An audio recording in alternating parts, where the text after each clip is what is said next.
میں نہیں چاہتا کہ میں ان کو وہ بات بتاؤں جو پاکستان میں تہذیب کے دائرے سے نیچے رہ کے ہوتی ہے. اس لیے آج یہاں بیٹھنے کا مقصد یہ ہے کہ جب پاکستان کے اوپر بات آئے گی، جب میرے ملک کی بات آئے گی اوپر، میں چپ نہیں رہوں گا. میں آپ کا اصل چہرہ بے نقاب کروں گا. اور مجھے یہ انشاءاللہ اللہ تعالیٰ نے مجھے کامیاب کیا ہے، میرے حلقے کی عوام نے مجھے ووٹ دیے، اور یہ میں اس کا بھرپور دفاع کروں گا. آپ کے یہ پروپیگنڈے، یہ جعلی آپ کی جو آپ نے پاکستان کو،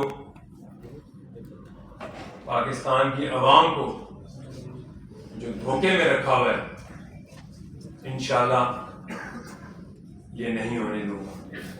اس عوام کو آپ کا اصل چہرہ دکھاؤں گا. آپ نے اگر ابھی بھی پاکستان کے لیے کچھ کرنا ہے تو آپ ایکسیپٹ کریں. اگر ریگنگ تھی تو جو آپ کے لوگ جیت گئے وہاں ریگنگ بھی ہوئی، وہاں ریگنگ نہیں ہوئی. جہاں آپ جیت جائیں وہ ٹھیک ہے، جہاں آپ ہار گئے وہاں ریگنگ ہوئی.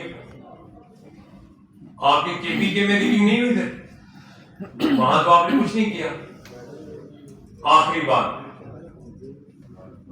آپ نے ساری زندگی ایک معزز سیاستدان کو، اس کے کردار کو کس کس لیول تک برا بلا کہا، کہاں کہاں سے کن کن بچوں سے برا بلا کہلوایا، جلسوں میں ان کے الٹے سیدھے نام لیے. آپ کی مورل ویلیوز کہاں ہیں؟ اب آپ کی مورل ویلیوز کہاں ہیں؟ کل آپ کی لیڈرشپ ان کے پیروں میں جا کے بیٹھ گئی. کل تو آپ کو مولانا فضل الرحمان صاحب کے پاس جا کے آپ منتیں کرنا شروع ہو گئے. آپ کی موریلٹی ہے، اس کی یہاں سے آپ اندازہ لگا لیں کہ ساری سیاست آپ نے ان کی مخالفت میں پی کے میں ووٹ حاصل کیے. ان کو برا، میں ان جلسوں میں تھا جب آپ ان کے اوپر پرسنل اٹیک کرتے تھے. آپ نے 2013 کے الیکشن میں ایک بیانیہ دیا کہ یہ 35 پنچر لگ گئے. وہ کہیں ثابت نہ ہو سکے اور نجم سیٹھی صاحب نے آپ کے اوپر ڈیفامیشن کا کیس کر دیا.